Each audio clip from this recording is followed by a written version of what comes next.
Thank you, Bob.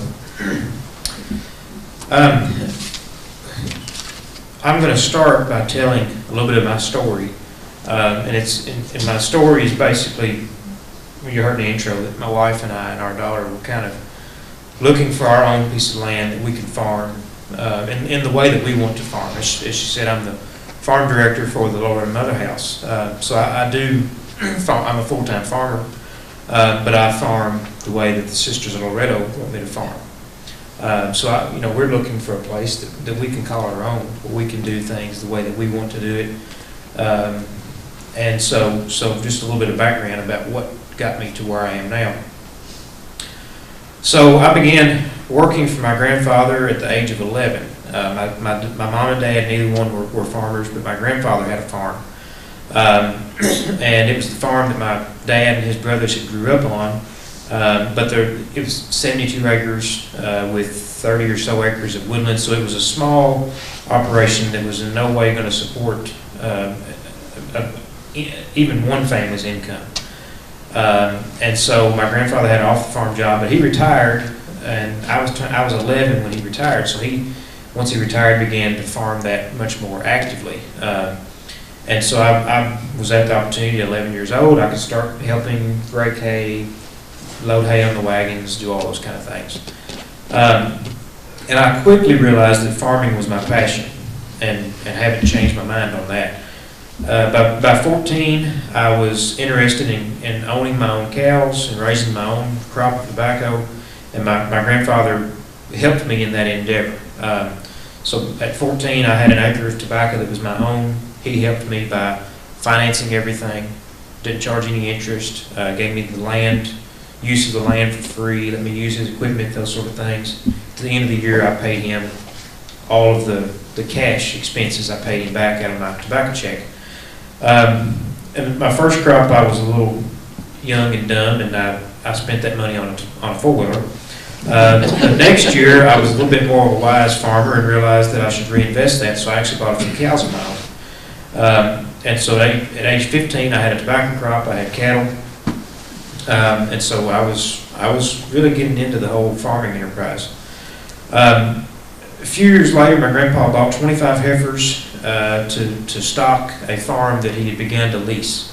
And the lease payment was that we cleaned the farm up, fix the fences, bush hog the pastures, clean everything up. It had been really just kind of left to its own devices for several years. So our lease payment was to clean the farm up. And the deal was that I was helping do all of this and raising those, calving all 25 heifers out, all those kind of things. And once those heifers were paid for, once they had paid for themselves, I was a half owner in that endeavor. So I didn't have any cash expense, but I had the labor expense. So I worked all summer for hay, in hay and in his tobacco crop and all those kind of things. And that was basically for free. He bought my lunches and hauled me around. I was 15, so he hauled me around. Basically, that was towards my share in that operation. And that would have probably been 2 years of doing that before everything was paid off. Then I would be getting some return out of that. And he also had told me that he wanted the farm that he owned to become mine at his death. I'm not a lawyer or an attorney. I'm a little unsure of all the legal terms, but he died in 2008. To December 2008, so actually in about a month it'll be 10 years since his passing. Well, in January of 2008, so 11 months before he passed, he had drafted a new will that named me as the beneficiary, and then he died in December 2008. So I should have inherited the farm. However, due to some technicality of signatures not being correct or hadn't been filed correctly or whatever it was, that will wasn't valid. And so the will that was valid dated back to 1990. I was born in 93, so I don't think he had the foresight at that point to realize I was going to be the one he wanted to have the farm. So obviously I didn't get the farm. I got nothing out of that heifer project. There was nothing on paper. So I had worked that entire summer. to build a work ethic. So I didn't get into the farm, didn't get into the heifer project. I did have my tobacco crop, that was all done. We had sold the tobacco about 3 weeks before he died, so everything was settled up there. But I'm saying this to express a need for making plans official and to put it on paper and to get a professional involved. Don't assume, don't leave it up to the kids or the survivors. So my grandfather's death and subsequent the will and probate and all that went on caused family divides that have not healed to this day. As Dr. Isaacs mentioned, that it wasn't the inheritance tax, it wasn't the debt on the farm, it wasn't the will even, it was the divides that were caused because of the uncertainty that things weren't made clear. To this day, my dad will hardly not speak to my grandmother-in-law, or my step-grandmother. So that's an issue. So ultimately, the farm was inherited by my dad and his two brothers, and about 3 years went by before the farm had to be sold to pay the debt that had been accumulated. There was a little bit of debt that was involved in the inheritance of the farm, and then they weren't good stewards of the money that they had and the farm itself, so they had accumulated debt also in the couple of years of operating it. And after 3 years, they were at a point where it had to be sold in order to cover the expenses. So that puts me to now. My wife and I, we're a young couple looking for a place that we can call our own. And we're not looking for just any place. We're looking for somewhere that's right for us. Auctions are relatively inaccessible to young farmers, beginning farmers. We could go to the Farm Service Agency and get a pretty low interest rate loan, but the farm has to be appraised. And we can only get the loan for that certain appraised value. That's tough to do at an auction.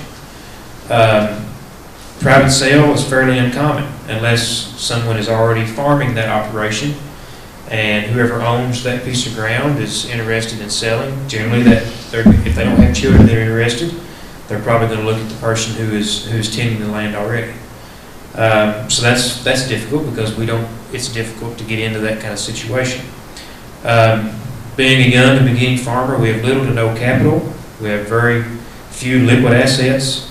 And so it's just a tough place to be in order to get a loan to buy this land, which is very inflated in land price, right? Because this high land price, which is generally priced based on the development potential, it makes it difficult to create payments that are at or above the production value of the land. So then that creates a situation where, as someone young purchasing a piece of land, I would have to have an off-farm job to subsidize the income from the farm in order to be able to pay for the operation. So there's some issues there. And with that thought process, I'm a subscriber to the Stockman Grass Farmer, which is a very, very good publication. But there was this is the August 2018 issue. And Joel Salatin is now the editor of the magazine. He wrote a very good article, so I'm going to read you a few excerpts out of this article. It's called Communal Farm Secession. Within the next 15 years, 50% of all America's agricultural equity will change hands. That's never happened in any civilization in peacetime, only in conquest. We live in unprecedented times. Now that I'm beyond age 60 and officially at the age of the average American farmer, I'm having more and more conversations with peers about what comes next. The fact that I took such an early and keen interest in the farm from my dad, loving it as much as he did, and that has now been duplicated in my son Daniel, simply makes me weep in gratitude. That we have four generations, my mom is a healthy and hearty 94 years young. Living on our farm certainly places us in a special position. Most farmers my age are not in this position. My heart breaks for them. What to do? Of course, some just resign to the situation and either sell the farm or inherit it off to their children, who then have to wrestle with what to do with it. At the same time, I spend a lot of time with millennials, I would be a millennial, who want to be farmers. They're desperate for an opportunity. When my mom and dad bought our farm in 1961, it was $90 an acre, and each acre would grow $90 worth of beef cattle a year. That's a 1-to-1 ratio. Today it's worth $7,000 an acre and grows $180 worth of beef. He says that's the county average, but they do substantially better than that. That's a ratio of nearly 40 to 1. That's why yesterday's plan won't work today. The business action is what got you here won't get you there. A curious thing about this whole secession issue is that nearly every farmer wants the farm to stay a farm. Even bad farmers don't want to see their property covered in houses or malls or factories. But when it comes time to sell, they want full market price. The success of the transition plan often requires equity concessions. What Mom and Dad have to realize is that the rise in market value during their lifetime occurred without their input. In other words, nothing Mom and Dad did had anything to do with the fact that between 1970 and 2018, the market value of the property increased from $1,000 per acre to $6,000 per acre. All those years of hard work had nothing to do with that value increase. It occurred from factors completely outside of their control. Furthermore, the increased market value does not bring any more rain, build any more soil, or generate any more hours of sunlight each day.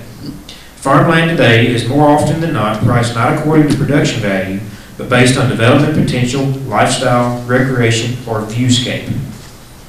Value, therefore, is an arbitrary number determined by sales figures and is completely independent of production.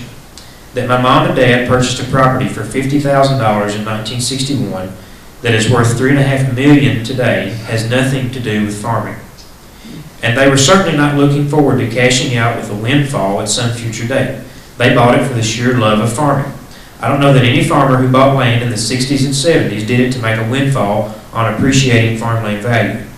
If someone had told them that their land would not appreciate at all, they would have still purchased the land because they appreciate the appreciation was irrelevant to the whole scheme.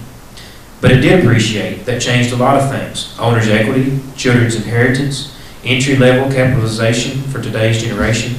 All of this creates a new platform on which to build a farm business. Today's generation cannot duplicate what their grandfathers did. Thank you. Thank you, Cody. Thank you very much. Thank you to each of you. Excellent input. So what we usually do at these forums after hearing each of our panelists speak is to invite them to speak among themselves, to comment on or question or challenge things that they've heard from one another, to get into dialogue, into more depth about what you've heard from each other. So, well, Chris, I'm going to pick on you. I do a lot of work in issues that relate to this. I also work with lenders conferences and those sorts of things. And we have only about halfway tongue-in-cheek described the average American farm landowner as this lady. The widow woman who has farmland, who's getting somebody else to farm it. Now, I work with a colleague out of Virginia Tech, and he and I have had this conversation about 3 weeks ago. He said, you know, we're really going to have to change that definition of this being the average farm owner, because the average farm owner is going to become the 40 and 50-year-old couple that live in Birmingham or Washington, D.C. or Atlanta or Houston, and they own the land. You just described your family as being that. You described your kids. They're non-resident. They like that. My question for you is, because for many of those, that average farmland owner who lives in a city somewhere, they have a tendency to view that land as that store of wealth, or if they're leasing it, that income stream. Mm-hmm. You have somehow managed to imbue your kids with some love for that land. I do. How did they do that? How did you do that? Well, because I'm just so marvelous. Well, I knew that. I think one of the things, you know, it's all I've ever known. You know, I'm living in the house where I played when I was a kid, and there's an old tree that has two little sides to it. It's been so mutilated by age and the wind, and I won't let it go, because that was the tree that I remember when I was riding my pony, that was the tree that had the limb that went out, that the pony tried to brush me off by going under that low limb. And so, but anyhow, I think that my children grew up on the farm, loving it, but we were really clear. My husband and I, we were really clear. We went to a reading by Wendell Berry at Center College when he wrote one of his books, and he was saying that the children are no longer going to be able to stay on the farm because it just wasn't going to be viable anymore for a lot of people. And I was sitting there in the audience in tears because he was talking about me. And what we had to say, what we did say to our children was, you really need to get educated, and there is just not the future here for you. And then I see people like Cody, and I think, man, come on, you can do it. But I don't know what the answer is, but I'm just convinced that it can't be what it used to be, but there must be some way out there that people like me and my children now, my children in their 60s, who love the land and value the food and value the clean air and value those things, how do we keep that going? And then we do have people like Cody that really have got the bug. They really do want to farm, and they really are interested in it. And so how can we adjust this? How can we do it? And I don't know what the answer is. I don't have any idea. I don't know what the answer is. But I'm willing to stay in and slug it out to see if we can't find some way to.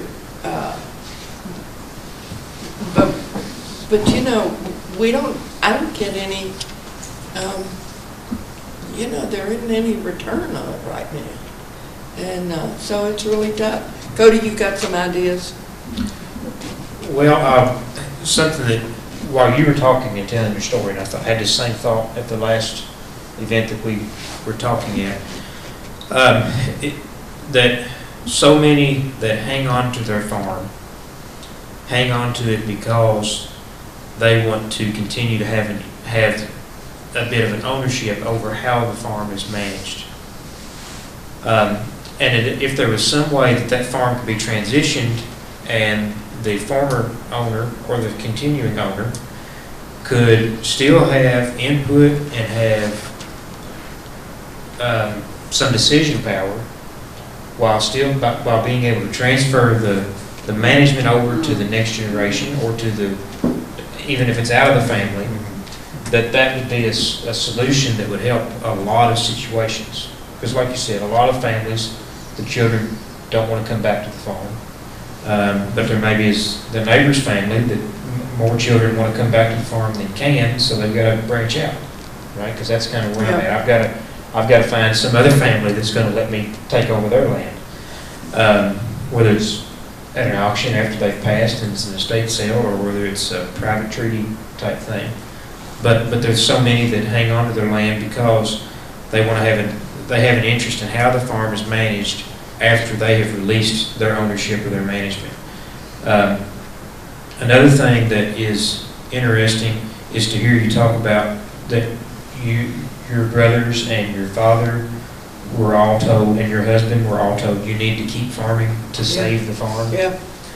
And makes me wonder, how could some farms be managed more efficiently with a younger generation in a managerial role versus the older generation who is getting more tired? And I'm not trying to say anything bad about the elderly folks, but I probably have a little more energy than most of them.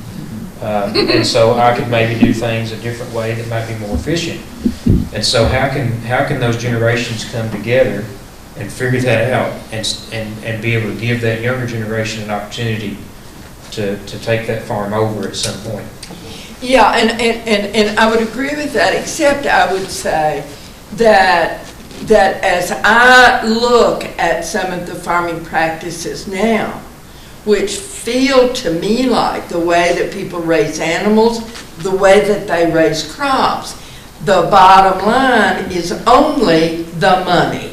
We have to get money, and it doesn't matter if you abuse the animals and shoot them up with hormones that isn't good for the people that eat that meat, or if you raise the crops with only these awful, horrible pesticides and killing everything. And so I don't think that some of the farming practices today are sustainable. If you're talking about good land. And so, is there any chance, and I don't know how realistic this is, but given what you're both saying, that the farm owner who loves their land and their farm might be willing to receive less money in the sale of it because they sell it with some attachment to the deed that does limit what the new farmer can do with that land? I mean, usually we think, well, you got to get the highest price possible no matter what, the money, the profit motive. But because there are farm owners who really love their land, do you think it's realistic to think that with the right legal agreements, they might be willing to take less per acre, but know that the next person's going to treasure the land and care for it to the same degree that they did? And I want to hear Chris and Cody weigh in on this, but I want to make an observation here. And I'm an economist. And people automatically think, oh, that means dollars and cents and those sorts of things. Let me make a distinction, and this is no insult to accountants. Accountants tend to denominate everything in dollars. As an economist, I would want to say that not everything can or should be measured in dollars. That there are non-monetary benefits. There are non-monetary rewards. 26 years ago when I came to Kentucky, I was going to be working for the university, but I wanted some farmland. I wanted to live on a farm. We found something in the south end of Woodford County, and I remember having discussions with some of my accountant and economics friends back in that era that, why did you invest in land? The stock market was doing much better at that point in time. I said, well, I like to walk on my mutual funds. And I wanted to raise a son in a little community of none such. And I can't denominate that, Sister Claire, in dollars. So what your question reflects back to that, are you, I wouldn't say taking less, yes, less perhaps in dollars, but maybe you're having more in value. So I think that's one of the things that I certainly see in the Cavalli family, is you do not denominate everything in terms of dollars. absolutely not. And the way I have set it up, and I'm very clear with my children about this, I'm leaving my half of the farm. They already each own a 4. And I'm leaving my half to them, the 2 of them.